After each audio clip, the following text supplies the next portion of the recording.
My name is Tanya, and I'm 34 years old.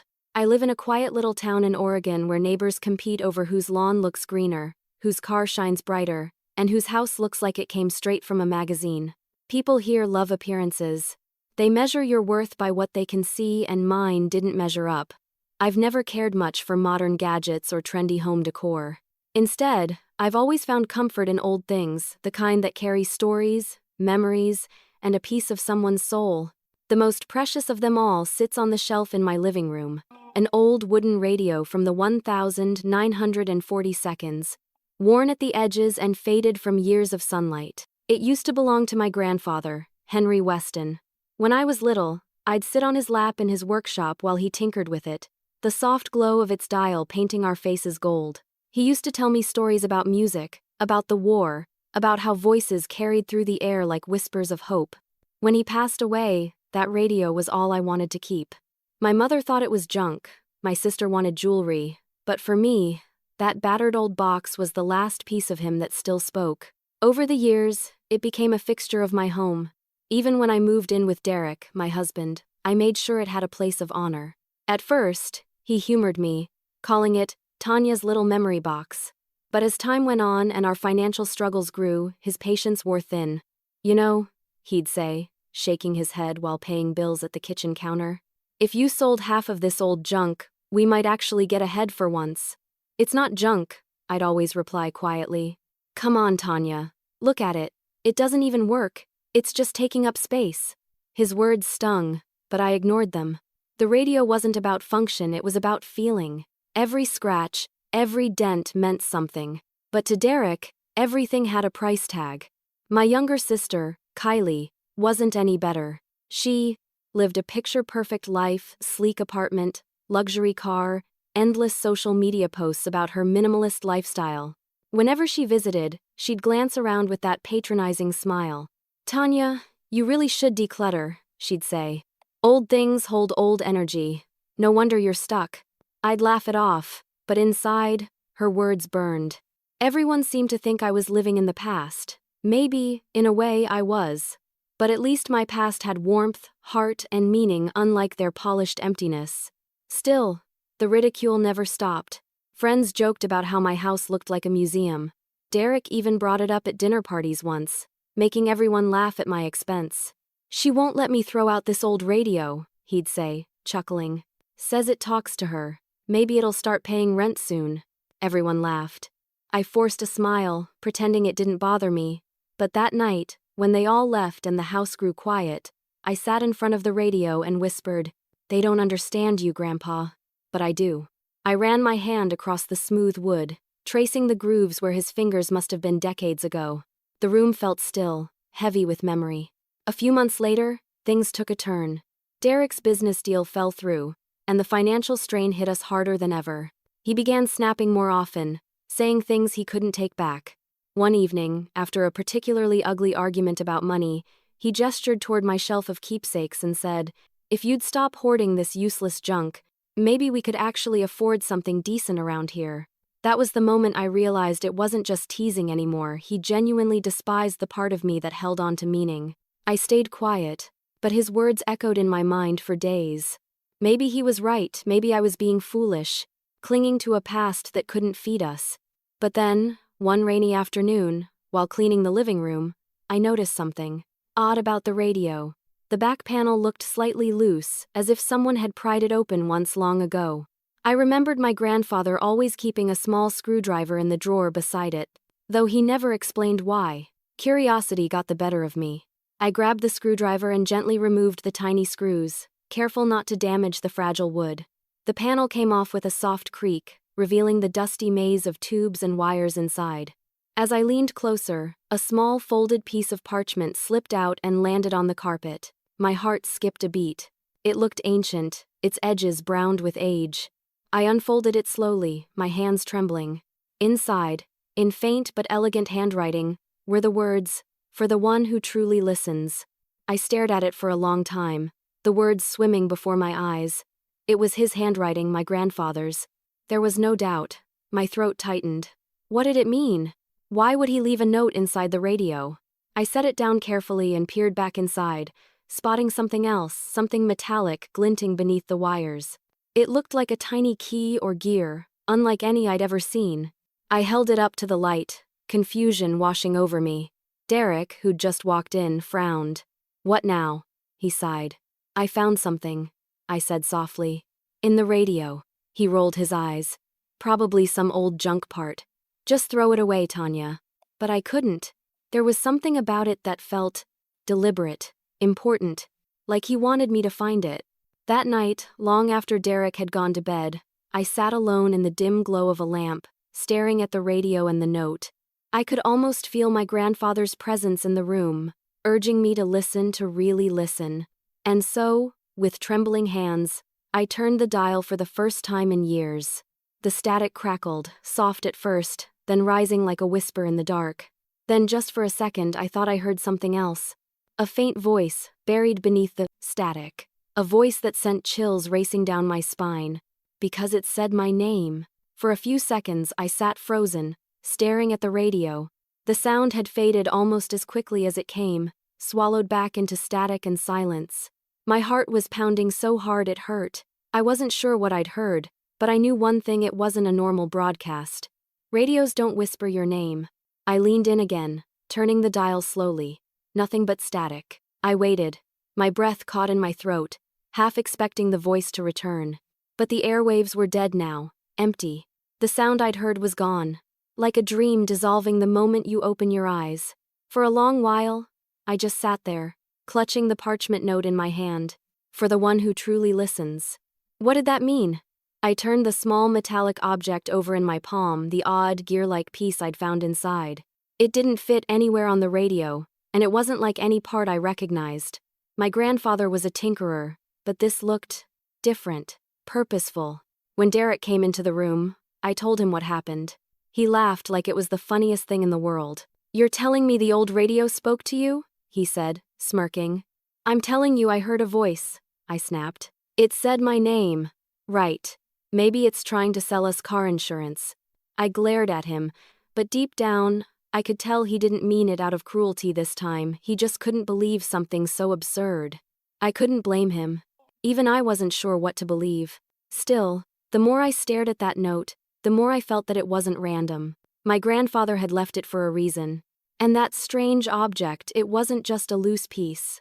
It was hidden there, meant to be found by someone who cared enough to look. That night, while Derek scrolled through his phone in bed, I sat at the kitchen table with the radio. The rain tapped lightly against the windows as I studied the parchment under. The warm glow of a lamp. The words looked almost alive in the light, like they'd been written recently instead of decades ago. I turned it over, half expecting more writing, but the back was blank. I decided to test the radio again. I plugged it in, adjusted the antenna, and turned the knob through each frequency one by one. The sound filled the room, soft static, fragments of faint music, a distant hum of voices in languages I didn't recognize. But no name, no whisper, nothing personal. For a brief moment, I wondered if grief had made me imagine it. It wouldn't be the first time loss made people hear what they wanted to. I was about to turn it off when something odd caught my eye. The tuning needle trembled on its own, like someone invisible had flicked it. The radio gave off a low hum that wasn't static, it was rhythmic, almost like a heartbeat. I leaned closer. Then, through the faint crackle, a soft male voice emerged, warm and deep, distorted by time. "Don't be afraid." The words came out slowly, stretched like they were traveling from far away. My breath hitched. "Who's there?" I whispered. Silence. Then the voice again, fading in and out. "Listen. Carefully." And then it vanished. The house was still. The hum stopped. The radio went completely dead, as if it had exhausted all its power to speak those few words. I sat there, shaken. The clock on the wall ticked louder than usual, and I suddenly realized how alone I was in that moment. When Derek came downstairs a few minutes later to get a drink, I didn't tell him what I'd just heard. What was the point? He'd just laugh again.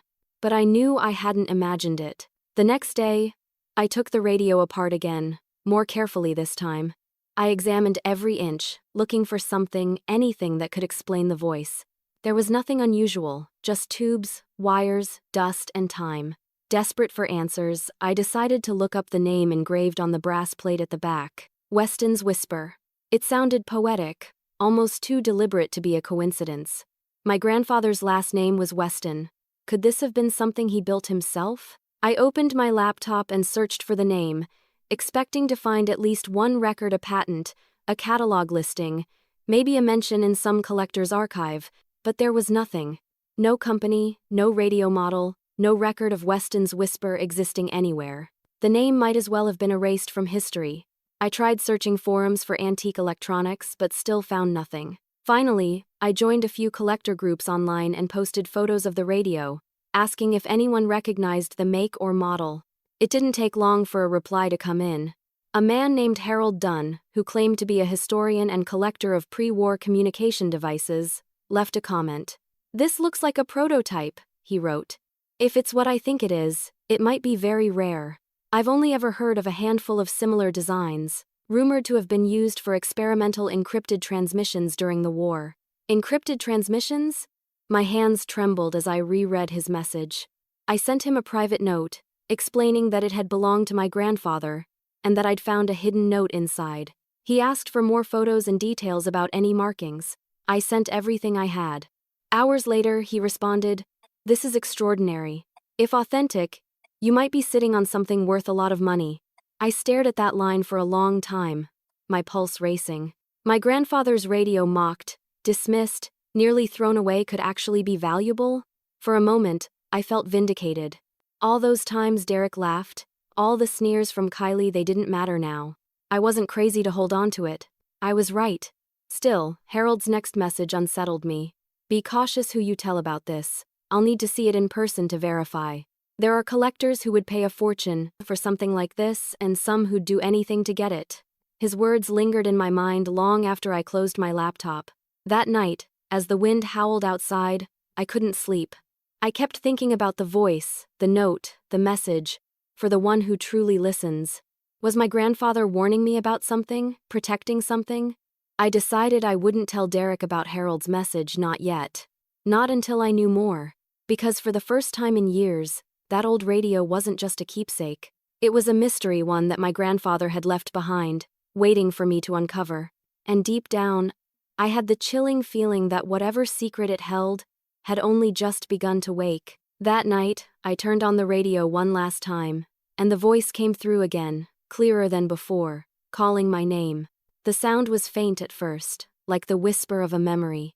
A low hum, followed by the soft crackle of static, then my name. "Tanya!" I froze. The voice was unmistakably male, deep, calm, and old-fashioned, the kind of tone you'd expect from a 1,940 seconds broadcaster. My whole body went rigid. For a moment, I thought I was imagining things again. But then, it said it a second time. Slow, deliberate, almost gentle. I leaned forward, my fingers trembling as I adjusted the dial. "Hello?" I whispered, my throat dry. The static shifted, then softened into a faint melody. It was hauntingly familiar, a tune I couldn't place at first, but when I recognized it, my knees went weak. It was his song, the one my grandfather used to hum while fixing things in his workshop. A soft, nostalgic waltz, faint but clear. The melody wrapped around me like a memory come alive. I covered my mouth with my hand, tears welling in my eyes. "Grandpa?" I whispered. The melody played a few more notes and faded, replaced by the same low static hum. My pulse was thundering in my ears. I reached for my phone and hit record, desperate to capture whatever this was. But when I played the recording back, it was silent. Nothing. Only the sound of my own breathing. I tried again, recording a full minute this time. Once more, when I listened back, silence. The radio's sound didn't exist on the recording. It was as if it were only audible to me. That terrified me even more. When Derek came downstairs later, rubbing his eyes, I didn't know how to explain it. I told him what I'd heard, the name, the song, the way it vanished when I tried to record it. He blinked at me for a long moment, then sighed. "Tanya, I think you're overworked. You've been obsessing about that thing for days." "I'm not imagining this," I said firmly. "I'm not saying you are," he replied, rubbing the back of his neck. "But grief can play tricks, you know? Maybe it's your mind connecting the sound of static to old memories of your granddad. Happens to people all the time." But I could tell from his tone he didn't believe a word I said. He gave me a soft kiss on the forehead, more patronizing than comforting, and went back to bed. I sat in the dim light, staring at the radio, refusing to look away. I wanted to prove to him, to myself, that this was real. But no matter how many times I turned the dial or tapped the side, the voice didn't return. The rest of the night passed in silence. By morning, I felt hollow, running on little sleep and too much fear. My mind replayed the moment again and again, his voice, that song, those words. When Derek left for work, I opened my laptop and started searching again, desperate for answers. This time, I wasn't looking for collectors or prices, I was looking for logic. I typed everything I could think of. Radio speaks name static phenomenon. Hearing voices through vintage radio. Old radio plays songs that aren't on air. The results were unsettling. I found stories of people hearing old broadcasts, replayed decades later, echoes trapped in the airwaves. Some claimed they'd heard voices from the past, phantom frequencies that resurfaced through antique radios when the conditions were just right. But others spoke about something different, about residual signals, or even recordings intentionally hidden inside machines. Could my grandfather have recorded something in there? A message meant for me to hear one day? The thought sent chills down my spine. I decided to contact Harold again. I told him what happened, the voice, the song, the note, everything. He replied within minutes. That's fascinating. Some prototypes used magnetic resonance transmission. If your grandfather was experimenting, it's possible he encoded something unique into the radio. Do not tamper with it further until I examine it. I reread that line several times. Do not tamper with it further. Something in his warning made me uneasy. I looked at the radio again, it sat there silently, as if it were waiting for me to make the next move. That night, I sat by it again, listening to the static for hours. The melody didn't return, nor did the voice. But there was something comforting about its presence, as if I wasn't entirely alone. I ran my fingers over the wood, whispering, "What are you trying to tell me, Grandpa?" Then, faintly, so faintly I thought I imagined it, the static seemed to pulse in rhythm, like breathing. It was eerie, yes, but it didn't scare me anymore. It felt familiar. When Derek came home, he didn't notice the radio still plugged in. He barely said a word to me, too busy scrolling on his phone. I realized then how distant we'd become, how different our worlds were. He wanted numbers and profit. I wanted meaning. After he fell asleep, I couldn't resist trying again. I turned the dial back to where I'd heard the voice before. My heart raced as the soft hum grew louder, and for a moment, I swore I heard faint tapping like Morse code. I grabbed my notebook and began jotting down the rhythm. Dot, dash, dot. Then a pause. Again, dot, dash. It didn't make sense to me, but it wasn't random either. Someone or something was communicating. When the signal finally faded for good, I felt both exhilarated and terrified. Whatever this was, it wasn't ordinary. The next morning, I wrote to Harold again, sending him the Morse pattern I'd heard. He said he'd decode it and get back to me soon. But before his reply arrived, something else happened. Later that evening, while cleaning the back of the radio again, I found an engraving I hadn't noticed before, faint but legible under the dust. It read, "Weston's Whisper, property of H.W. 1944, H.W. Henry Weston." My grandfather's initials, I gasped. He had built it. This wasn't a coincidence. The voice, the music, the note, it was all intentional. A message meant to survive time, but I didn't yet realize how much danger that message would bring. Because just as I made that discovery, my phone buzzed with a new message from Harold, one that would change everything I thought I knew about that radio. Harold's message came late that evening, just as the rain began pattering against the windows. I remember the chill in the room when I opened my laptop and read his email. "Tanya, I've done some research on your radio. The name Weston's Whisper doesn't appear in any catalog, registry, or historical archive, not even among known experimental communication devices. That means one of two things. Either it's a private prototype, or it was never meant to be found." I read that last line twice, my pulse quickening. "Never meant to be found?" I replied immediately, asking what that could possibly mean. His answer came within minutes. Sometimes during wartime, inventors hid technology from the government or competitors, especially if it involved encrypted signals. If your grandfather worked on something classified, he might have disguised it as an ordinary radio. I've only ever seen one reference to anything remotely similar. It was called the Whisper series. Unconfirmed, rumored to transmit hidden messages through static frequencies. The room suddenly felt smaller. I looked at the radio on the table, its wooden frame glinting in the dim lamplight. It no longer felt like a keepsake. It felt like a secret. I stared at my grandfather's initials carved into the back H. W. 1944 and whispered, "What were you hiding, Grandpa?" The next morning I told Derek about Harold's discovery. He didn't react the way I hoped. "Wait, he said it could be worth something?" Derek asked, his eyes lighting up. "That's not the point," I said. "He thinks Grandpa might have built it himself. This could be historic." "Historic, sure," he said, smirking. "But you heard him rare prototype. Rare means valuable. We could finally get ahead, Tanya. You've been holding on to junk for years. Maybe this is your payoff." His words made my stomach twist.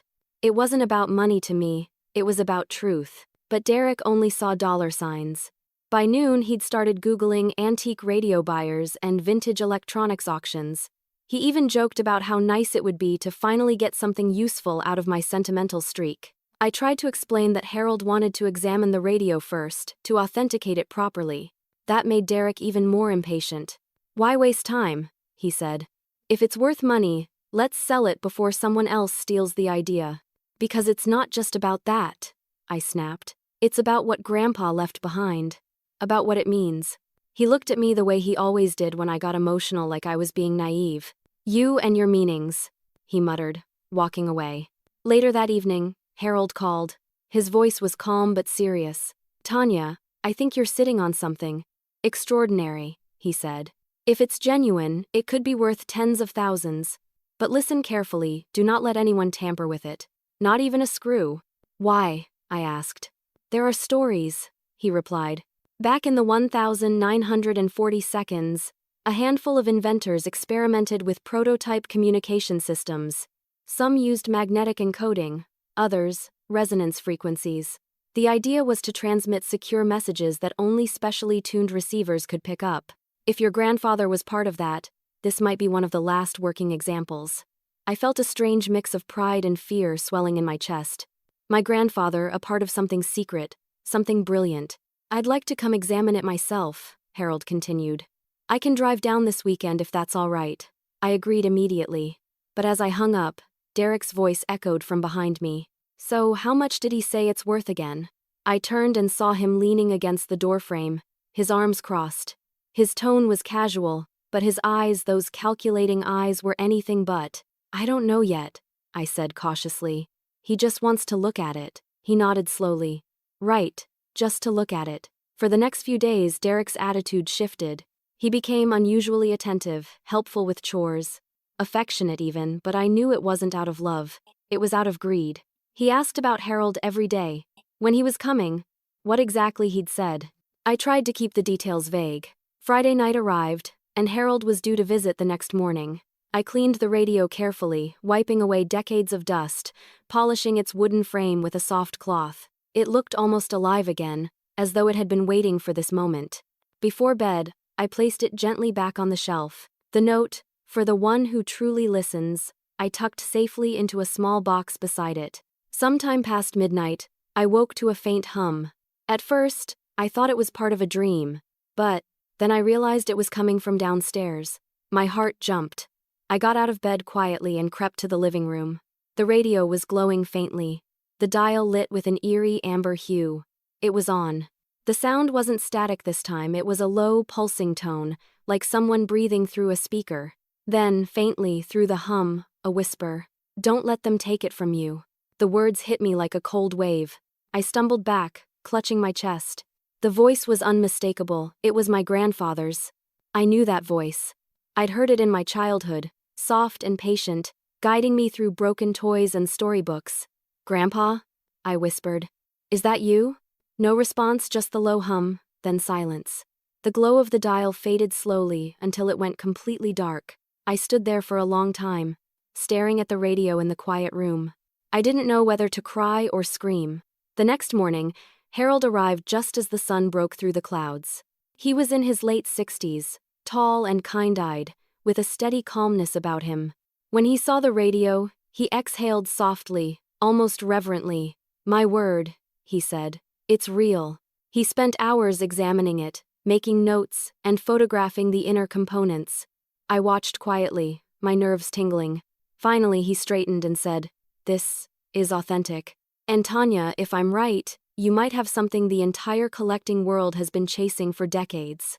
Derek, standing behind me, smiled for the first time in days. But then Harold added softly, "Just remember, some things are more valuable untouched. Don't let greed ruin what history has preserved." Derek's smile faded instantly. I didn't say anything, but my grandfather's whispered warning from the night before echoed in my mind. "Don't let them take it from you."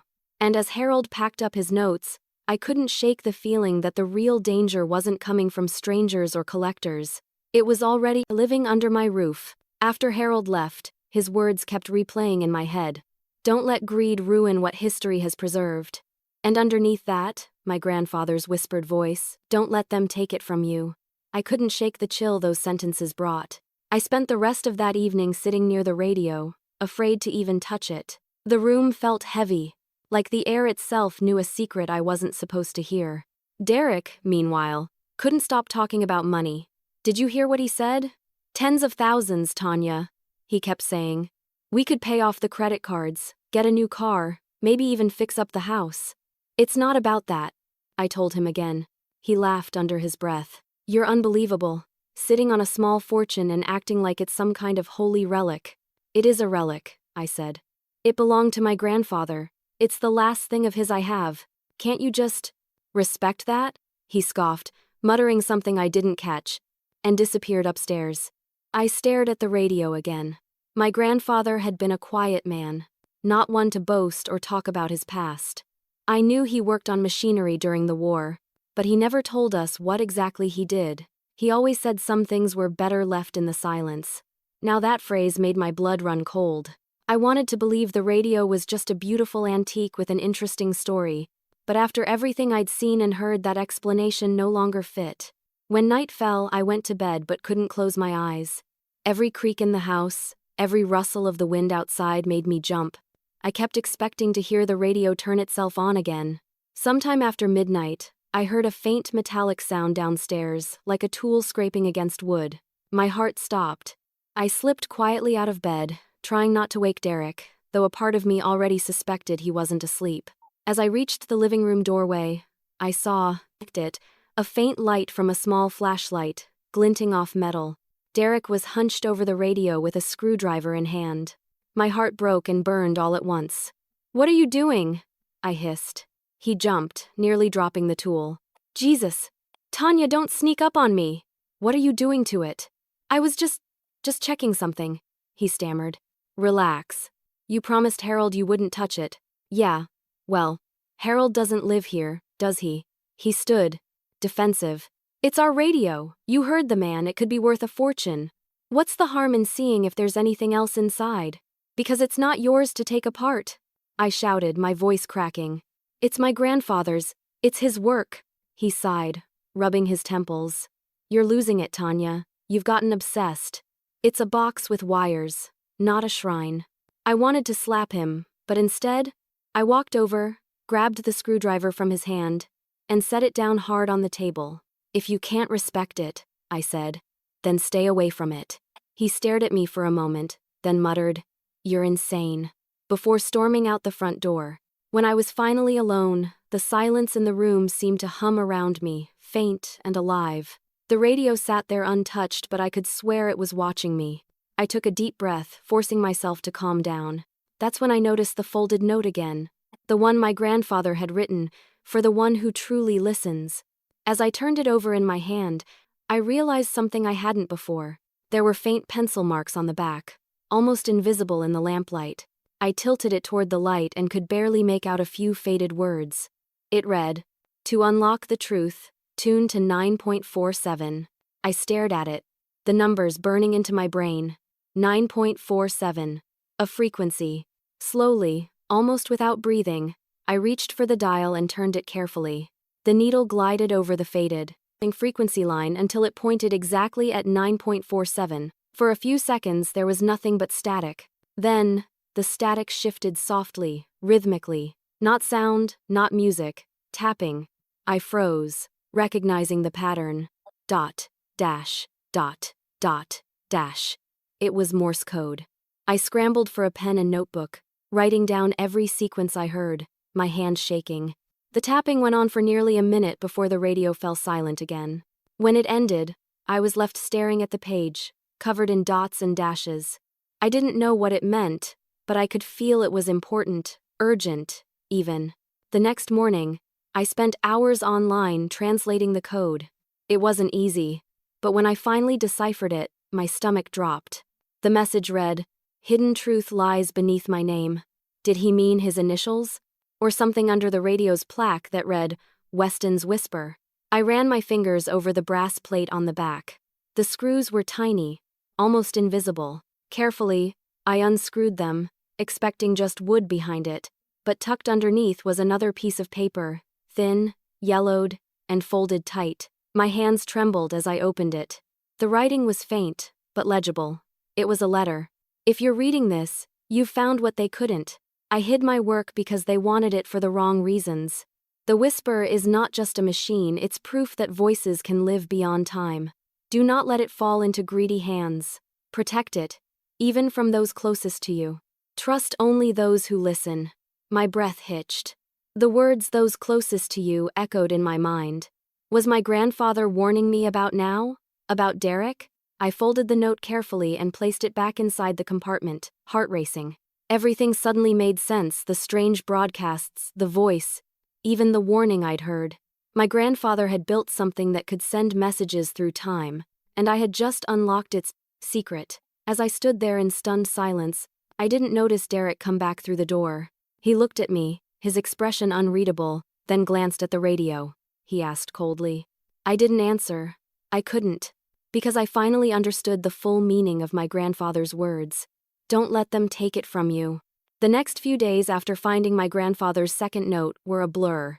I couldn't concentrate on work, couldn't eat properly, couldn't sleep. My thoughts circled endlessly around the radio, the message in Morse code, and that chilling phrase, "Do not let it fall into greedy hands." I didn't have to think long to know who those greedy hands might belong to. Derek had been acting strange ever since Harold's visit. He kept hovering around me, pretending to be interested in the history of the radio, asking innocent-sounding questions that didn't fool me for a second. "So, what did Harold say about getting it appraised?" he asked one evening, trying to sound casual. "He's still verifying its background," I replied, keeping my voice even. "He said it's delicate, we shouldn't move it or touch it." He smirked. "That sounds like something an appraiser says when they're trying to lowball you." "It's not about the money," I snapped. He laughed under his breath, shaking his head. "That's the thing, Tanya, it's always about the money. We're behind on bills, I'm working double shifts, and you're sitting here protecting some antique box like it's made of gold." "Maybe it is," I shot back, "but not the kind you're thinking of." That was when his temper broke. He slammed his fist against the kitchen counter, the sound sharp enough to make me flinch. "You're unbelievable. You care more about that stupid radio than your own husband. Do you even hear yourself?" I stared at him, my chest tightening. "You don't understand. It's not a stupid radio. It's his legacy. My grandfather was part of something incredible, something he risked his life for." Derek threw up his hands. "Here we go again with the drama. You think you're in some spy movie now? What's next, you gonna tell me the radio's haunted?" His sarcasm stung, but I stayed quiet. I knew that arguing wouldn't help. When he stormed out of the house again, his new habit whenever he didn't get his way, I sank onto the couch, shaking. I could still hear my grandfather's voice in my mind. That ghostly whisper from the night before. "Don't let them take it from you." Maybe he hadn't meant the government or collectors at all. Maybe he'd meant people like Derek, people who couldn't see past greed. Later that night, I went back to the radio, needing comfort, needing answers. I turned the dial to 9.47 again, waiting for the coded pulses. For a few moments, all I got was faint static. But then, slowly, a soft humming sound began, low, continuous, like a heartbeat. I leaned closer, eyes wide. The sound changed, muffled clicks, deliberate and spaced. Morse again. I quickly grabbed my notebook, scribbling the pattern. When it stopped, I translated the code using an online chart. The message read, "Truth lies deeper still. Deeper still." I stared at the words, my mind racing.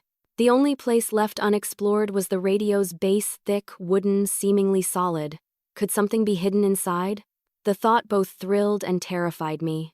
Harold had told me not to tamper with it, but this wasn't curiosity anymore. It felt like destiny. My grandfather wanted me to find whatever was inside. I decided to wait until morning to investigate, hoping for clarity with daylight. But when I woke, something was wrong. The radio wasn't where I'd left it. My heart dropped. I tore through the living room, nothing. The shelf was empty. Panic surged up my throat. "Derek!" I shouted, running upstairs. He emerged from the bathroom, towel around his neck, looking startled. "What's wrong with you?" "Where's the radio?" He blinked, pretending to think. "What radio?" "Don't do this," I said, my voice trembling. "Where did you put it?" He sighed dramatically. "Relax. I moved it. It was taking up space, and honestly, I'm tired of tiptoeing around your obsession. It's in the garage." I ran past him and down to the garage. Sure enough, there it was, sitting on his workbench beside a set of tools and a screwdriver. The back panel was half unscrewed. My chest filled with anger. "You touched it!" I shouted. "After everything I told you." He turned defensive immediately. "I didn't do anything. I was just checking to see if there was anything valuable inside. Maybe gold, silver, hidden bonds, who knows? You think your grandpa was a saint, but maybe he just hid cash." I stepped between him and the radio, shaking. "You had no right." He rolled his eyes. "You're seriously losing it, Tanya. It's just an old box. If you weren't so stubborn, we could have already made a deal and fixed our lives. But no, you'd rather talk to ghosts through static. Maybe those ghosts have more humanity than you," I whispered. He went silent for a moment, then laughed cruelly. "You know what, fine. Keep your stupid radio. When the mortgage collector comes knocking, don't come crying to me." He stormed out again, slamming the door so hard the shelves rattled. I stood there for a long time, tears burning my eyes. The radio looked fragile now, its screws loosened, the back slightly ajar. I gently tightened them again, whispering, "I won't let anyone hurt you, not even him." When I turned it back on later that evening, the frequency came alive instantly. The same pulse, the same rhythm. I wrote down the new pattern. It was shorter this time, almost urgent. The translation made my blood run cold. "They are watching." My throat went dry. Watching who? Me? Derek? Someone else? I glanced toward the window, half expecting to see someone outside. But there was only the quiet street, bathed in the orange glow of the streetlights. My hands shook as I unplugged the radio and carried it upstairs. I hid it in the attic, behind old boxes of Christmas decorations. Then I locked the attic door and kept the key in my pocket. That night, I barely slept. Every creak of the house felt louder than usual. Every shadow seemed to move. By dawn, I'd made a decision. I needed to find out exactly what my grandfather had built and why he'd gone to such lengths to hide it. But as I'd soon learn, the answers I was chasing weren't just buried in old circuitry. They were hidden in betrayal and closer than I ever imagined. Because by the next evening, I would discover Derek wasn't just greedy. He was already planning to sell the radio behind my back. The following morning dawned gray and heavy, the kind of sky that seems to press down on the house itself. I woke up early, heart pounding with the restless energy of someone carrying a secret too big to bear. The note, the Morse code, the warnings, it was all swirling through my mind like a storm. And beneath all of it lay a single, burning question. What exactly had my grandfather created? After Derek left for work, I retrieved the radio from its hiding place in the attic. Dust clung to the wood, and for a brief moment, I felt guilty for having hidden it away. "I'm sorry," I whispered to it, running my fingers across its surface. "But I had to protect you." I set it down carefully on the kitchen table, plugged it in, and tuned once more to 9.47. Static. Then the faint tapping began again, Morse code. Slower, this time. Deliberate. As though whoever or whatever was sending it wanted me to take in every word. I grabbed my notebook, scribbling furiously. The message came through in bursts, each pause leaving me holding my breath. When it finally ended, I sat there for several long minutes, translating the code letter by letter. The final message read, "Weston Whisper is a voice that never dies. Keep it safe from those who see only profit. Its secret is life in sound. I froze, my pen clattering to the table. Life in sound. Could my grandfather have meant that he'd found a way to record human consciousness? Or preserve memory through frequency? The idea sounded insane, yet nothing else explained the voice that called my name or the melody that played when I first turned it on. If that was true, if the radio somehow contained part of him, then Harold's warning about tampering suddenly made horrifying sense. I decided I needed more proof. I called Harold, my voice trembling slightly as I recounted the new message. He was silent for a long time before finally speaking. Tanya, your grandfather wasn't an ordinary engineer. I found fragments of an old patent application filed in 1945 under the name H. Weston. It was rejected and later redacted by the U.S. government. The application described an experimental system for acoustic data preservation. Data preservation? I echoed. In simple terms, he said, it was a theory that sound waves could store memory. Think of it as early sound-based computing way ahead of its time. If your grandfather managed to make it work, that radio might not just play old broadcasts, it might contain them. Or, in him. I pressed a trembling hand to my lips. So when I heard him call my name, it's possible, Harold said softly, that he left more than just his voice behind. A tear slipped down my cheek. He didn't want it used for money, did he? No, Harold replied. He wanted it protected, because something like that would be priceless to the right and wrong people. We arranged for Harold to visit again later in the week. I felt lighter after the call, almost relieved to have a clearer understanding of what I was dealing with. But that relief was short-lived. That evening, when Derek returned home, I tried to act normal. I didn't want him to suspect anything, but he noticed my unease immediately. Why are you so jumpy? He asked, narrowing his eyes. I'm fine, I said too quickly. He smirked. You're hiding something. Did your collector friend make an offer? I froze. I knew it, he said, laughing. You're just waiting to cash out, aren't you? No, I said, stepping back. It's not for sale, Derek. I mean it. He walked closer, his voice sharp. You think you can decide that on your own? This affects both of us. It doesn't, I said quietly. Not anymore. His expression darkened. What the hell does that mean? It means, I whispered, that I'm done living like everything has to be about money. I'm protecting it, whether you like it or not. For a second, I thought he might hit me. His hands clenched at his sides, and his jaw tightened, but instead of shouting, he just gave a cold, humorless laugh and walked away. Later that night, I sat in bed pretending to read while he scrolled on his phone. I could feel him watching me out of the corner of his eye. My gut told me something was coming. When he finally fell asleep, I checked his phone while it charged on the nightstand. I know it was wrong, but I had to know what he was planning. My worst fears were confirmed. He'd been messaging someone saved as CR, and their conversation made my blood run cold. Derek. Got something valuable. Collector piece. Verified by an expert. CR. Send pics. Derek. Can't yet. Wife's being weird about it. But I'll get it soon. CR. If it's what you say it is, I'll pay well. 10 grand up front. Cash. 10 grand. He was going to sell the radio behind my back for $10,000.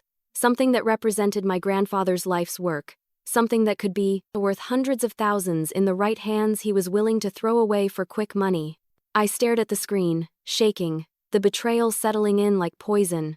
The next morning, I acted as if I hadn't seen anything. I smiled, made coffee, and even kissed him goodbye before he left for work. But the moment the door closed, I sat down at the kitchen table, hands trembling, and whispered, I won't let you do this, Derek. Not you, not anyone. I called Harold again, told him everything. He sighed heavily. Keep the radio hidden, Tanya, he said. Don't confront him yet. If he's already in contact with a buyer, you might not be safe. Some of these collectors operate in gray markets. Gray markets? I repeated. Private deals. No questions asked. You could lose it forever. My pulse thundered. Then what do I do? Stay calm. Keep it out of reach. I'll come as soon as I can. After we hung up, I went to the attic again. I took the radio, wrapped it in an old blanket, and hid it inside a large storage bin under holiday decorations. I sat there in the dark, heart pounding, surrounded by dust and the faint smell of cedar. The weight of my grandfather's warning pressed against my chest like a second heartbeat. Protect it, even from those closest to you. That was when I knew it wasn't just paranoia.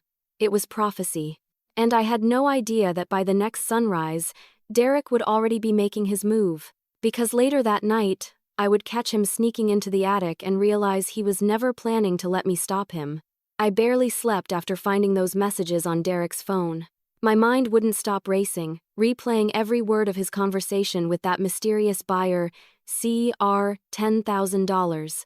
That was all my grandfather's legacy was worth to him, a quick payday and a lie. I knew confronting him would only make things worse.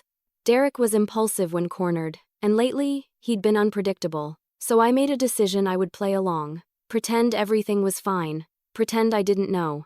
That evening, I cooked dinner like nothing had happened. Derek seemed distracted, checking his phone every few minutes. When I asked what was wrong, he shrugged. Just work stuff, he muttered. His tone was too casual. I could almost hear the gears turning in his mind. After dinner, he poured himself a drink and sat watching TV. I went upstairs, pretending to be tired. I'm going to bed early, I said softly. Sure, he replied, barely looking up. I slipped into bed but didn't close my eyes. I waited. Minutes stretched into hours. Around midnight, I heard the faint creak of floorboards, the kind that only made noise when someone was trying too hard to be quiet. My heart began to pound. I heard the soft click of a flashlight, the sound of drawers opening, something being moved. I eased out of bed, bare feet silent against the floor, and peered down the hallway. The light was coming from the study. I crept closer, stopping just short of the doorway. Through the narrow crack, I saw Derek moving carefully, pulling out boxes, his flashlight beam darting across the floor. He was looking for it. My breath caught. I wanted to storm in, to scream at him, but I knew that would only make him desperate. Instead, I watched. He rifled through drawers, muttering to himself. Where is it? I know she didn't throw it out. He was talking to himself like a thief. Finally, he stood and grabbed his phone, dialing a number. Yeah, he whispered. I'm gonna get it tonight. She hid it somewhere in the house.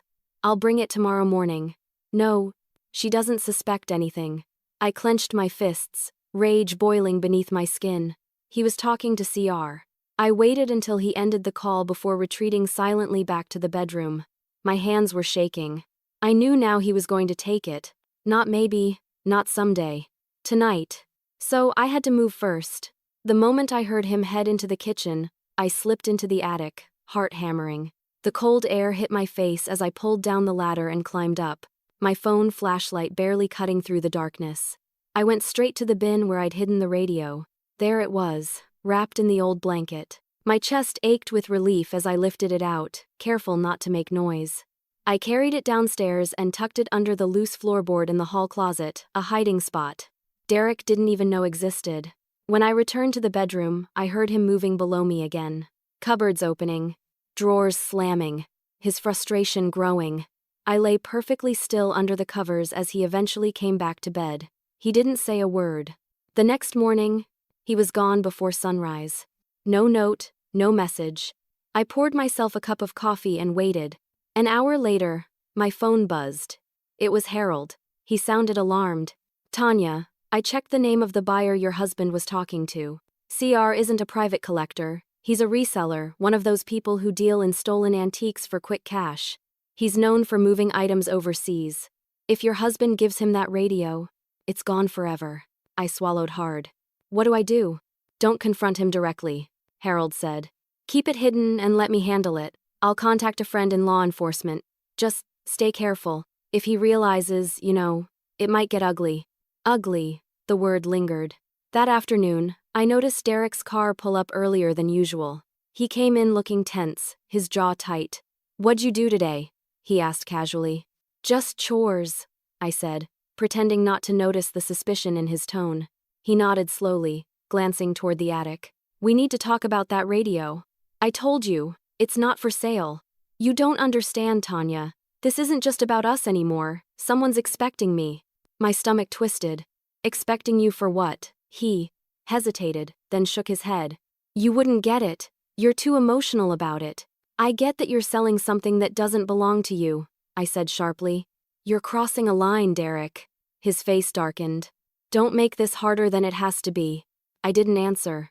I just stared at him until he finally turned away, muttering under his breath. That night, I moved the radio again, this time to my car trunk. If Derek was planning to search the house, I wanted it somewhere he wouldn't think to look. I parked a few blocks away, just in case.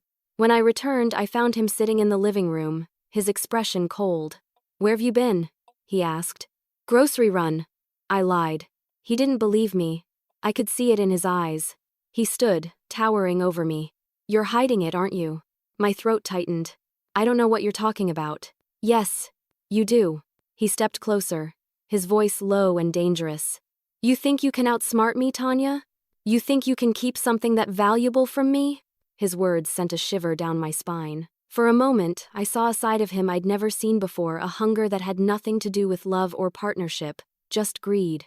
"Derek," I said quietly, "if you take that radio, you're taking the last piece of my grandfather. Do you really want to do that to me?" He paused. For a split second, something human flickered in his eyes, but then it vanished. "Yeah," he said flatly. "If it means getting out of this mess, I do." I realized then that the man I'd married wasn't standing in front of me anymore. He'd already been replaced by something else, something empty. He stormed out again, slamming the door. I waited until he was gone before calling Harold. I told him Derek was planning to meet the buyer the next morning. Harold's voice grew tight. "Send me the location if you can find out where. I'll be there." I didn't sleep that night either. I sat by the window, watching the streetlights flicker, my phone clutched in my hand. At dawn, I followed Derek's car from a distance as he drove out of town. He stopped at a gas station off the highway, parked near the back, and got out. My breath caught as another man approached him. Even from where I sat, I recognized the face instantly. It was Kylie's boyfriend, Ryan. I watched, horrified, as Derek handed him a folded piece of paper. Ryan nodded, then gave him a small envelope. My hands trembled around the steering wheel. My own sister's boyfriend, the man who'd come to family dinners, smiled at me, helped fix my car, was in on it. And that's when the truth hit me like a punch to the gut. Derek wasn't acting alone. My own family was helping him steal my grandfather's legacy. I sat there in my car outside that gas station, gripping the steering wheel so tightly my knuckles turned white. My stomach churned as I watched Derek and Ryan, my sister Kylie's boyfriend, shake hands like old business partners. They talked for a few more moments. Then Ryan handed Derek what looked like a wad of cash. Derek pocketed it quickly, glancing over his shoulder, as if afraid someone might be watching. Someone was watching. Me. I felt sick. Betrayal has a sound. It's the dull ringing in your ears when your world collapses in silence. I snapped a few photos on my phone, my hands trembling. Derek got back into his car and drove off, while Ryan lingered, pulling out his phone. I zoomed in on the screen as best I could from a distance, catching just one word before he turned away. Kylie. It wasn't a misunderstanding anymore. My sister was in on it. The woman I'd grown up with, the one who mocked my sentimental hoarding, who rolled her eyes at my love for old things, was helping steal the one thing that meant the most to me. I drove home shaking, fury and heartbreak swirling in my chest. I didn't know what hurt worse, Derek's betrayal or Kylie's. By the time Derek returned that afternoon, I'd already printed the photos. I was sitting at the kitchen table, waiting for him, my phone beside me like a loaded weapon. He came in humming like nothing had happened. "Hey," he said casually, dropping his keys on the counter. "Where were you?" I asked. My voice came out calmer than I felt. "Just errands," he said, avoiding eye contact. "Errands with Ryan?" His head snapped up. "What?" I slid the printed photo across the table. It showed the two of them at the gas station, hands mid-shake. His face went pale. "What the hell is this?" I demanded. "You lied to me, Derek. You were going to sell the radio, weren't you?" He tried to laugh it off. "Oh, come on, Tanya. You've got this all wrong." "No," I said sharply, standing. "I've got it exactly right. You were planning to sell my grandfather's invention behind my back for quick cash, to Ryan." His lips pressed together, his expression darkening. "You went through my phone, didn't you?" I ignored the question. "Why is my sister involved?" "Because she knows a good opportunity when she sees one." He snapped before realizing what he'd admitted. The words hit me like a slap. So it's true. He sighed, rubbing the bridge of his nose. Look, Tanya, Kylie said, Ryan knew people who could move the radio fast. You don't understand the kind of money it's worth. I understand perfectly. I cut in. And I also understand you were going to steal it. He took a step closer, his tone hardening. You're overreacting. Overreacting? I hissed. You were about to sell something that belonged to my grandfather, something priceless, and cut me out of it completely. He glared at me for a long, tense moment before muttering. You always make everything about your damn feelings. You could have just gone along with it. That was the final crack. I walked to the front door, opened it wide, and said, Get out. What? I said, Get out. Take your things and go. We're done. He blinked, then scoffed. You're serious? Dead serious. He laughed bitterly, shaking his head. You think you can just throw me out like this? You'll regret it, Tanya. You need me. I needed you to stand by me, I said coldly. You failed. His jaw tightened. For a moment I thought he might fight back, but instead he muttered something under his breath, grabbed his jacket and stormed out. I watched him leave, heart pounding. When the door shut behind him, I felt both lighter and emptier than I'd ever felt before. I sat on the couch for a long while, the house painfully quiet. Then, finally, I picked up my phone and called Kylie. She answered on the second ring, her voice chipper. Hey sis, long time. Cut the act, I said. I know about Ryan. And the radio. There was a sharp pause. What are you talking about? Don't play dumb, Kylie. I saw him with Derek this morning. I have pictures. Her tone shifted instantly. Tanya, listen, it's not what you think. Oh, it's exactly what I think. You're helping my husband steal from me. A beat of silence. Then, coldly, she said, You're being dramatic. You weren't doing anything useful with it. Ryan said he knew someone who'd take good care of it and pay well. I thought you could use the money. I couldn't believe what I was hearing. You thought you were helping me? I was helping you stop obsessing over junk, she said flatly. You've been stuck in the past since Grandpa died. Maybe now you can finally move on. My throat tightened with rage and grief. You don't get it, Kylie. That radio isn't junk. It's history. It's him. And you were willing to sell it off like a used couch. She sighed impatiently. You always were sentimental. You'll thank me later. I'll thank you? I whispered. You betrayed me, Kylie. I did what needed to be done. That was the moment something inside me broke. I didn't scream, didn't cry. I simply said, Don't call me again. Then I hung up and blocked her number. For the first time in years, I felt truly alone. But I also felt something else, a kind of clarity I hadn't known before. I couldn't trust anyone anymore. Not Derek, not Kylie, not even my own family. That night, I changed the locks, packed Derek's belongings. When I went to bed, I told myself that the worst was finally over. I had the radio hidden safely, and the people who wanted to take it from me were gone. But when I woke up the next morning, sunlight streaming through the curtains, my heart sank. The attic door was open. I ran up the stairs, 2 at a time, my pulse roaring in my ears. The bin was there, the blanket still folded neatly. But the radio was gone. I screamed. The silence that followed felt like a funeral. Someone had stolen it, and I already knew who. The moment I realized the radio was gone, my knees gave out. I collapsed onto the dusty attic floor, clutching the empty blanket as tears streamed down my face. My hands shook so violently that I could barely hold my phone to call the police. When the officers arrived, they were polite but dismissive, the way people are when they think you're overreacting. Looks like a break-in, one of them said, jotting notes on his clipboard. You said the attic window was open? Yes, I whispered, my voice barely steady. But the lock wasn't broken. It was opened from the inside. He shrugged. Maybe they forced it without leaving a mark. No, I said quickly. Whoever did this had a key. The house wasn't damaged, and nothing else is missing. They came for the radio. The officer frowned, glancing at his partner. You mentioned it was an antique? It's not just Indibel. Antique, I said, gripping the edge of the counter to keep myself from collapsing again. It's one of a kind. My grandfather built it himself during the war. It's worth... He raised a hand. Ma'am, I understand it's sentimental, but... It's not sentimental, I snapped. It's historical. He sighed, scribbling something on his notepad. We'll file a report and check local pawn shops. If it turns up, we'll let you know. But I could tell from his tone that they didn't believe it would. After they left, I locked every door and window, then sat at the kitchen table in silence. My whole body trembled. I knew who had done it. Derek still had a house key, and he wasn't working alone. Ryan was in on it. The thought of them driving away with my grandfather's creation, the one thing I'd promised to protect, made me sick. By evening, I called Harold. He answered immediately. "Tanya?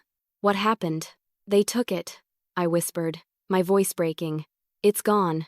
Derek must have broken in while I was asleep. The police think it's just a burglary." "Listen to me carefully," Harold said, his tone sharp with urgency. "Do not confront them yourself. They might already be trying to sell it. There's a black market auction site that deals in rare electronics. I'll start looking for any listings." My hands were still shaking. I should have hidden it better. "This isn't your fault," he said firmly. "You did everything you could. But if it's listed online, I can trace it." That night, I couldn't eat or sleep. I just sat in the dark, scrolling through forums and antique sites, searching for anything that looked familiar. Hours passed before I saw it, an image that made my blood run cold. The listing was titled 1940 seconds, Weston Whisper Radio. Extremely rare prototype. The photos were grainy, but unmistakable. The small scratch on the lower panel, the brass plate engraved HW 1944. Even. The faint crack near the dial, it was my grandfather's radio. It was posted anonymously. No location, no seller name. Just a vague description and the starting bid. $5,000. My vision blurred with rage. They'd stolen something priceless and were auctioning it off like a trinket. I forwarded the link to Harold. He called back almost instantly. "Tanya, this is definitely yours. The metadata shows the images were uploaded from an IP address just a couple of towns away. I can have a friend trace it more precisely." "Please," I whispered. "Just find it." For 2 days, I barely left my house. I lived in a haze of fear and grief. Every car that passed made me jump. Every creak in the floor sounded like someone breaking in again. Then, on the third evening, my phone rang. Harold's voice was brisk. "We found it. The auction's being coordinated through a small warehouse outside Clearwater, about 20 miles from you. It's run by a reseller group Ryan's connected to. I already contacted a police friend who's willing to come with us, but they'll need you to identify it on site." "I'll go," I said without hesitation. "Tanya, it could be dangerous." "I don't care. That radio is the last piece of my grandfather I have left. I'm not letting it disappear into someone's private collection." The drive to Clearwater felt endless. The rain had returned, blurring the world outside the windshield.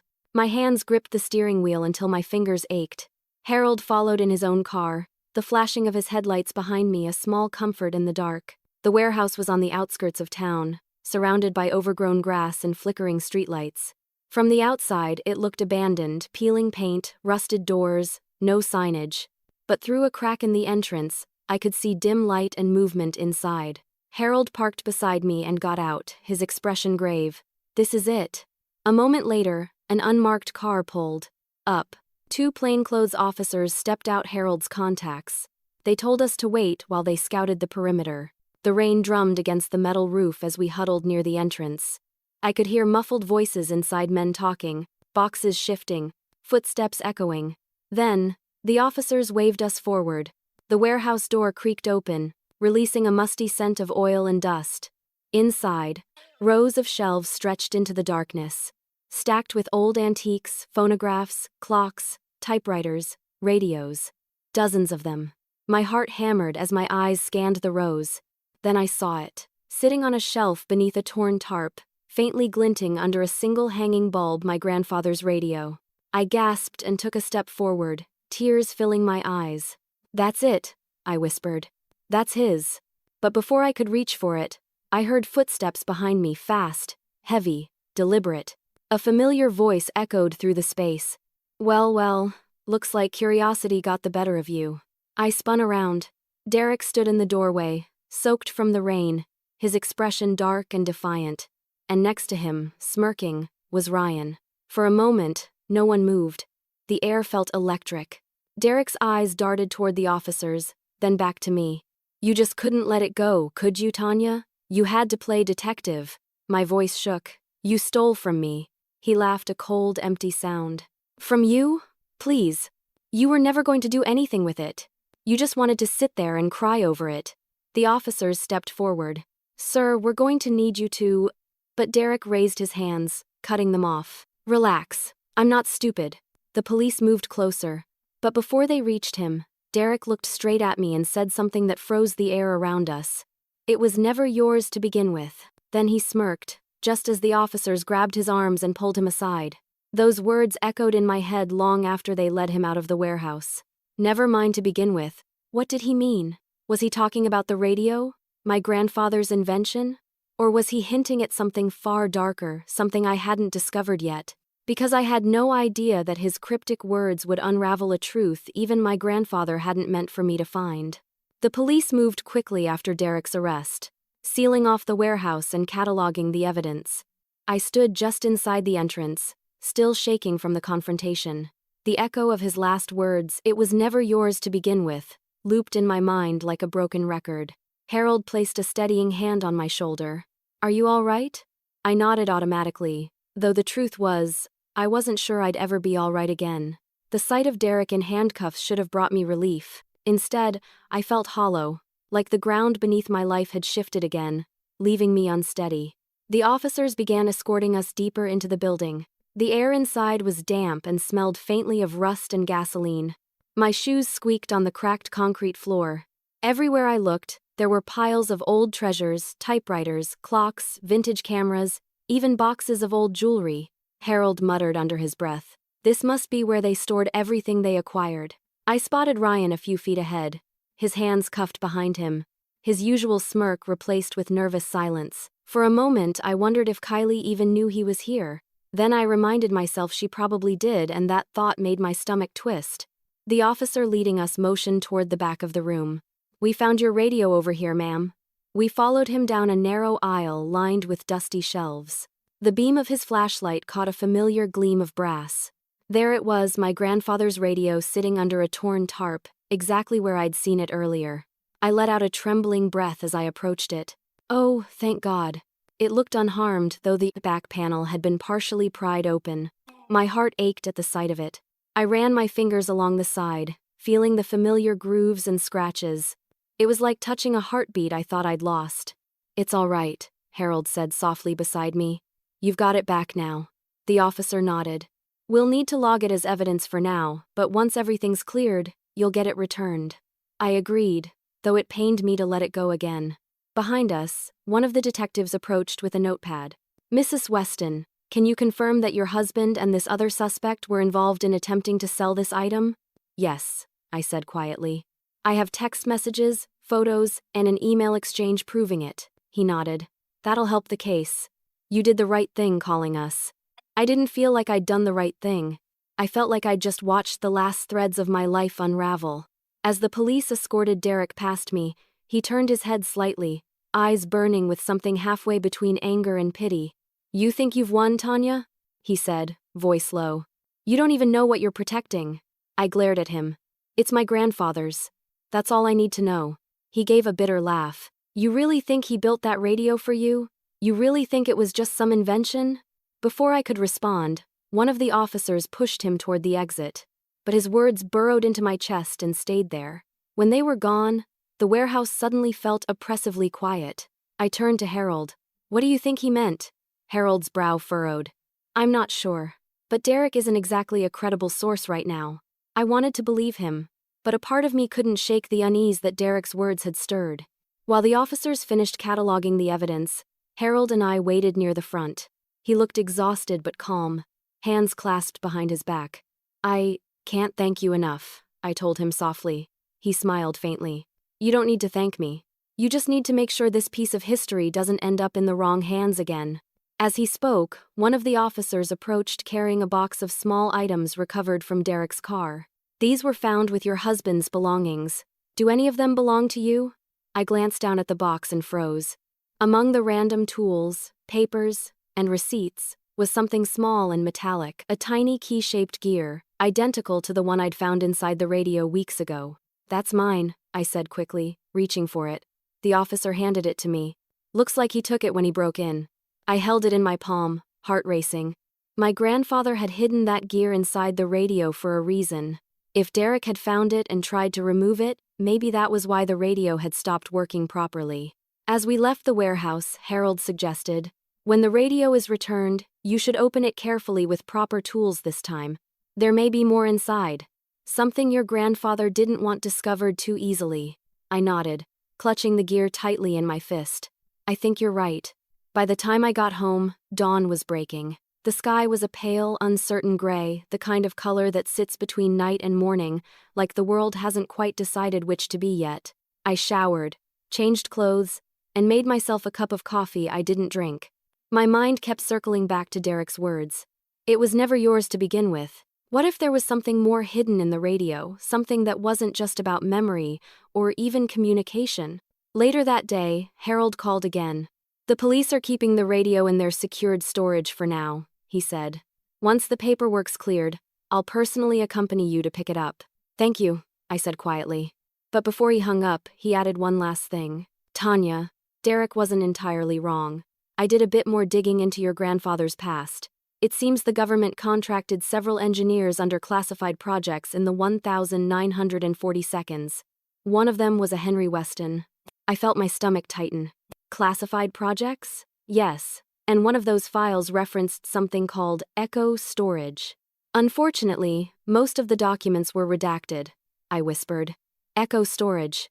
It might explain why your grandfather hid that radio so carefully," Harold said, "and why he warned you not to let it fall into the wrong hands." After the call, I sat on the couch staring at the empty space where the radio used to sit. For the first time, I realized Derek might have been right about one thing. There was a lot I didn't know about what I was protecting, but it was mine now. Whatever truth it held, whatever history was buried within it, I was ready to face it. Because if my grandfather's radio truly held voices that never died, I was determined to finally listen to what they were trying to tell me. Derek's words clung to me like smoke long after the arrests. "It was never yours to begin with." They echoed through my mind while I showered, while I tried to eat, even while I tried to sleep. It wasn't anger anymore, it was confusion. What had he meant? The police kept the radio for 2 weeks while the case was processed. In that time, I found myself wandering through the house aimlessly, feeling its absence like a missing heartbeat. The silence was unbearable. The space where it had once sat seemed wrong, like something vital had been ripped from the walls. Kylie tried to call me twice during that time. I let it ring both times. She left voicemails crying and saying she hadn't known what Ryan and Derek were planning, that she was sorry. But I didn't believe her. Maybe she didn't know everything, but she knew enough. When Harold finally called to tell me the radio had been released from evidence, I drove to the station immediately. The officer who handed it to me warned that it was fragile. "The back panel's been tampered with," he said. "We tried not to disturb it further." I signed the paperwork with shaking hands. Holding it again felt surreal, the weight of it. The smooth, worn wood beneath my fingertips, the faint metallic scent of time. It was mine again. When I got home, I set it gently back in its rightful place on the shelf. The room seemed to exhale. The air felt alive again. That evening, I called Harold. "It's here," I told him softly. He offered to come by the next day to examine it together. But something in me couldn't wait. After dinner, I sat in front of the radio alone. The tiny key-shaped gear Derek had stolen was still in my pocket. I held it up to the back of the radio, wondering where it fit. There was a small indentation near the internal casing, something I'd never noticed before. The gear slipped in perfectly, like it had been waiting for this moment. When I turned it gently, a faint click sounded inside, followed by a low hum. The radio flickered to life. My pulse quickened. I turned the dial to 9.47. At first, there was nothing, just static. Then a familiar rhythm began to emerge. The same soft tapping of Morse code I'd heard before. I scribbled down the pattern, breathless. When I translated it, my heart nearly stopped. Final message stored. Listen with open heart. A shiver crawled up my spine. The static deepened, and then like a curtain lifting, the sound changed. I heard faint music again, that same old waltz my grandfather used to hum. It played for a few moments before fading, replaced by a voice. "Hello, Tanya." I froze. It wasn't the distant, ghostly version I'd heard before. This was clear, human, warm. "I knew it would be you," the voice continued. If you're hearing this, then you've done what I couldn't. Tears welled in my eyes. Grandpa, I built this radio to preserve what others wanted to erase, he said, his voice calm but filled with gravity. During the war, we created technology that could record not just sound but essence, memory, thought. The government called it echo storage. They said it would revolutionize communication. But they wanted more than communication. They wanted control. I held my breath, hanging on every word. So I hid it, he said. Buried the truth in sound. My colleagues were forced to turn over their prototypes, but I refused. I encoded everything I knew into this device, my research, my memories, my voice. I knew one day, someone with the heart to understand, not the greed to exploit, would find it. My tears came freely now. He paused, then said softly, Tanya, if you're listening, you've proven yourself worthy of it. Protect it. Learn from it. But don't let others take it again. The radio crackled, his voice fading. They will come looking for it. They always do. The sound went silent. For a long time, I sat there in the quiet, the reality of what I'd just heard sinking in. My grandfather hadn't just built a radio, he'd built a vessel. A piece of living history. A machine that remembered. When Harold arrived the next morning, I played the message for him. His eyes widened in awe. My God, he whispered. It's true. He preserved consciousness through audio resonance. This could change everything we know about memory storage. But it's not meant to be used that way, I said firmly. He warned me. Harold nodded. I understand. Don't worry, I won't tell anyone. This stays between us. For the first time in weeks, I felt calm. Days passed quietly after that. I spent hours cleaning and restoring the radio's casing, sanding the wood lightly, polishing the brass. Each motion felt sacred, like an act of gratitude. I even placed my grandfather's photo beside it, the one of him smiling in his workshop, the tools scattered behind him. It was a simple picture, but for me, it held the world. Then, one evening, as I was wiping the side panel, I noticed something odd. A faint scratch that hadn't been there before, letters carved so small I almost missed them. I leaned closer. The engraving read, "For her, not them." My breath caught. It was my grandfather's handwriting again. But this wasn't an old message, it looked fresh, like it had been etched recently. My pulse raced. That wasn't possible. The radio had been in police custody the whole time. No one could have added that without me noticing. Was it a trick of the light? A coincidence? Or was there something more at work inside that machine, something that defied reason? I touched the words gently, feeling the grooves of the letters under my fingertips.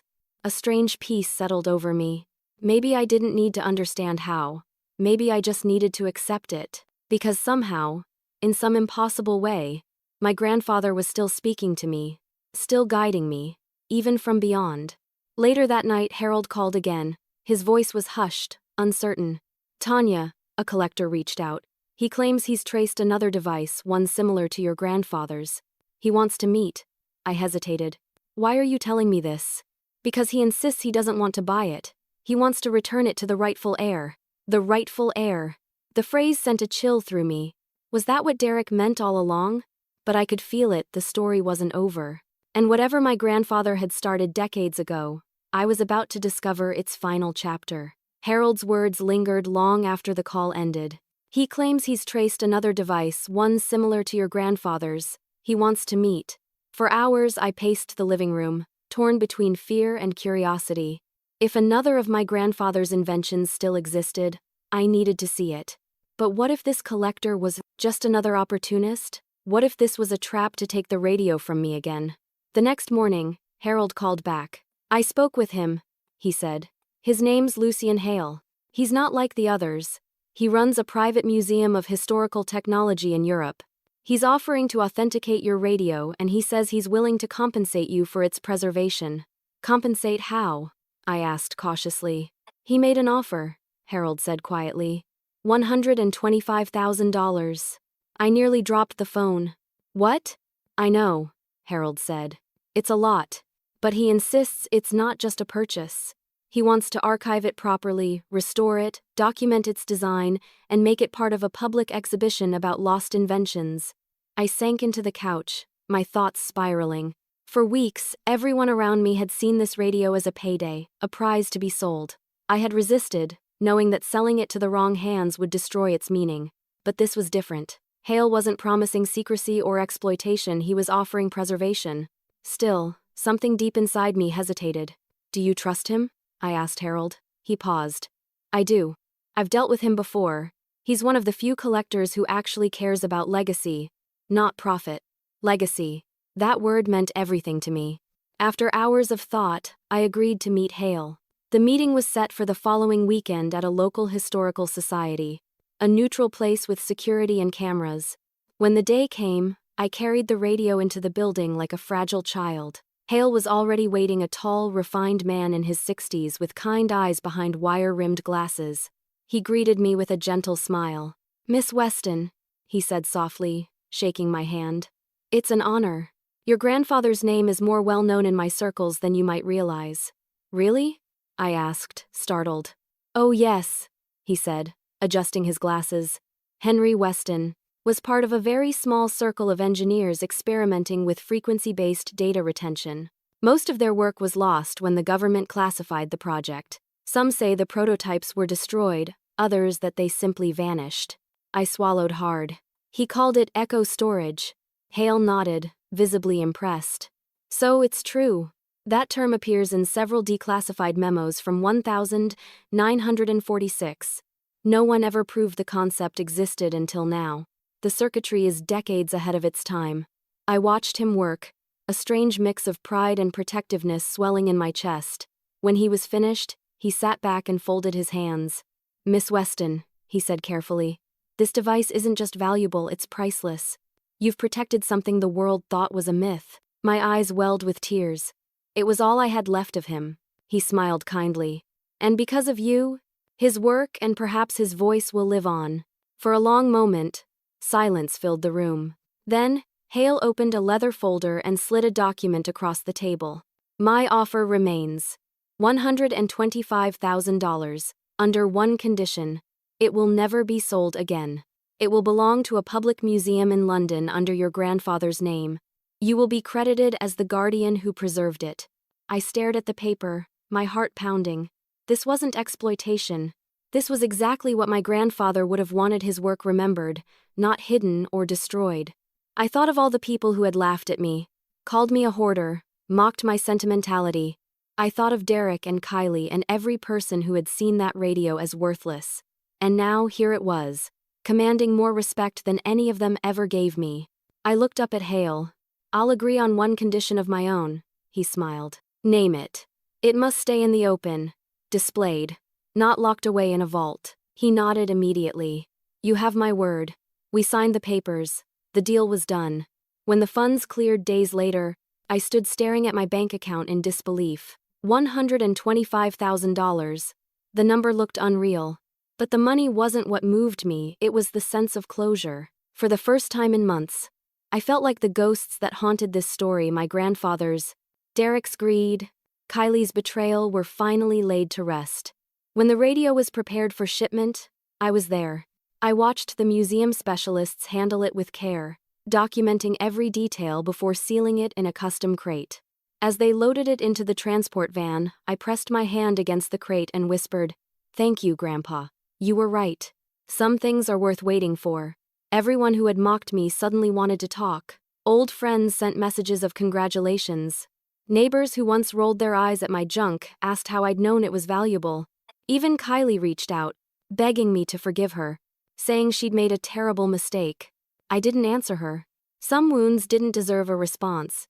A few days later, the curator sent me photos of the display, the Weston Whisper, the invention that spoke through time. The plaque beneath it bore two names: Henry Weston, Inventor 1912-1984, and Tanya Weston, Guardian. I cried when I saw it. For the first time, I felt like I'd done something worthy of the love my grandfather had given me.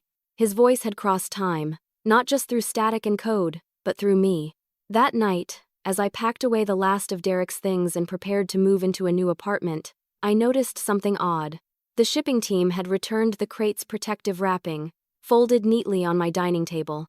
Stuck to it with a strip of old masking tape was a small, weathered note, one that hadn't been there before. The handwriting stopped me cold. It was my grandfather's. It read, "The echo continues. Check the back panel once more." My heart skipped a beat. The radio was already thousands of miles away, but somehow the message had found me, and deep down, I knew my grandfather's story wasn't finished. Not yet. For days after the shipment, I couldn't stop thinking about that note. The echo continues. Check the back panel once more. Those words looped through my head like a haunting refrain. How could that be possible? The crate had come straight from the museum handlers. None of them could have known about the secret compartments or the messages hidden inside. And yet, there it was in my grandfather's unmistakable handwriting. I kept the note beside my bed, staring at it every night before I fell asleep. The museum had already confirmed safe arrival of the radio in London. It was on display, protected under glass.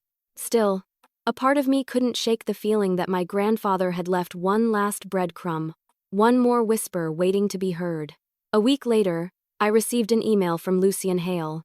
"Miss Weston, we've begun preliminary scans on your grandfather's radio. There's something unusual about the internal circuitry and embedded frequency loop that doesn't match any known design. We'd like you to visit if possible. It seems there's still more to this device than we realize. Respectfully, Lucian." My pulse quickened as I reread it. Still more to this device than we realized. Within days, I was on a plane to London. The city greeted me with cold wind and gray skies, but as I stood outside the museum and saw my grandfather's name engraved on the plaque beside the entrance, a quiet pride bloomed in my chest. Inside, Hale met me with a warm handshake and led me to the exhibition room. There it was, the Weston Whisper, sitting under glass, bathed in soft light. Visitors moved quietly around it, reading the description plaque, unaware that this radio had once carried the voice of a man across generations. Hale guided me to a back laboratory where the technicians had been analyzing the internal components using digital resonance imaging. On the screen beside the workbench, I saw a waveform unlike anything I'd ever seen, chaotic, layered, like several frequencies talking at once.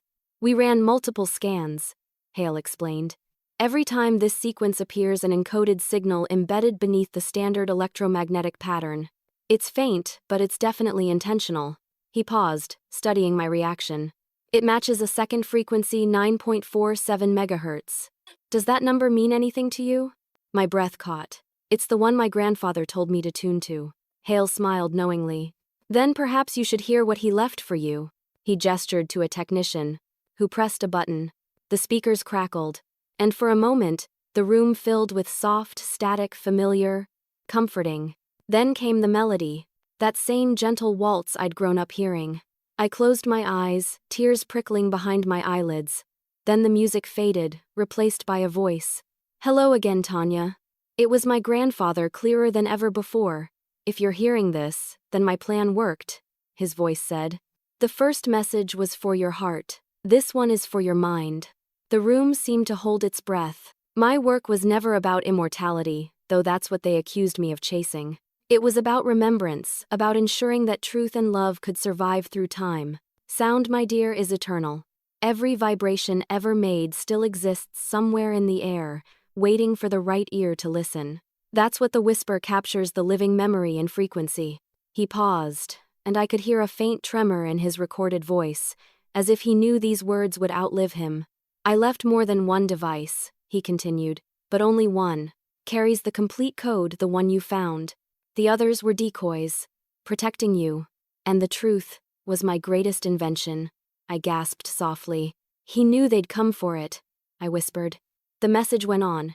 "If anyone tells you it was never yours, they're right and wrong. It was never meant to belong to anyone. It belongs to those who listen, those who remember. You, Tanya, are simply its guardian as I was before you." The recording clicked softly, and then the last words came through, quieter, almost tender. "Some treasures are measured not in what they're worth, but in what they preserve. And the greatest echo is love." Then the sound faded. Silence. Everyone in the lab stood motionless. Hale was the first to speak. "Incredible," he whispered. "He encoded philosophy within frequency, emotion through resonance. I've studied hundreds of inventions, but never something so profoundly human." I wiped a tear from my cheek. He didn't want to be famous. He just wanted to be remembered. Hale smiled gently. "And thanks to you, he will be." That night, the museum held a private dinner in honor of the discovery. I sat quietly while journalists and curators spoke about innovation, legacy, and the connection between science and soul. But my thoughts were elsewhere on a dusty workshop decades ago, on my grandfather humming that same tune while I watched the glow of the radio light up his face. Later, when the museum lights dimmed and the halls emptied, I returned to the display one last time. The radio sat under glass, silent but somehow alive, as if it were aware that I'd come to say goodbye. I pressed my hand gently against the glass and whispered, "You did it, Grandpa. They finally heard you." Just then, a soft hum filled the air. The light inside the radio flickered faintly once, twice before fading again. I stood frozen, heart pounding. Hale, passing through the corridor, stopped beside me. "Did you see that?" I nodded slowly. "Yes, I think it was saying goodbye." He smiled. "Or perhaps, hello again?"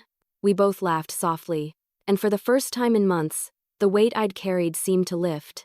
When I flew back home days later, I brought the original notes, Harold's research, and my grandfather's final recordings with me. I decided to start a small restoration shop in his memory, a place where old things could be given new life. I called it Whisper Revival. People began bringing me their heirlooms, each with stories and mysteries of their own. Radios, clocks, photographs, items that had outlived the people who once loved them. And as I worked, I listened, really listened to the soft hums, the clicks, the faded songs. Sometimes, when the shop was quiet, I could swear I heard that same familiar waltz drifting faintly through the air. Maybe it was just my imagination. Or maybe, just maybe, my grandfather's echo was still out there alive in every vibration, every heartbeat, every whisper. Whatever it was, I smiled every time I heard it, because I finally understood what he meant. Some treasures only reveal their worth when tested by disbelief, and mine had been tested by everyone. They laughed at my old radio until it proved that even across time and loss, love can still find a way to speak. And when it does, it never stops echoing.